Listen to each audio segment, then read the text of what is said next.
பைபிளில் ஒரே ஒரு ஞான ஸ்நானம் தான்.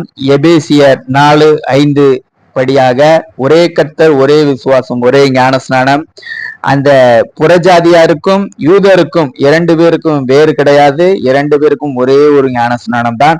அது அப்போஸ்தலர் 2:38 படி கர்த்தராகிய இயேசு கிறிஸ்துவின் நாமத்தினாலே எடுக்கப்படும் ஞான ஸ்நானம் மாத்திரமே. மக்களே, மனம் திரும்புங்கள், பிதா குமாரன் பரிசுத்த ஆவியின் நாமத்தில் எடுக்கப்படும் ஞான ஸ்நானம் செல்லுபடி ஆகவே ஆகாது. நீங்கள் தேவனுடைய வார்த்தையும் தேவனும் ஒன்று என்பதை நீங்கள் நம்பினால் அதை செய்து காட்டிக்க ஒரே ஒரு வழி அப்போஸ்தலர் 2:38 படி ஆரம்ப அடிப்படை ஞான ஸ்நானத்தை நீங்கள் முதலில் சரியாக செய்யுங்கள். வார்த்தையை ஏற்றுக்கொள்வது நீங்கள் நீதிமான் ஆக்கப்படுவதற்கு அடையாளம். அதை முதலில் செய்யுங்கள் சரியாக. பின்பு பரிசுத்த ஆவியின் வரத்தை குறித்து அடுத்த கட்டம் நாம் முயற்சிப்போம். நன்றி.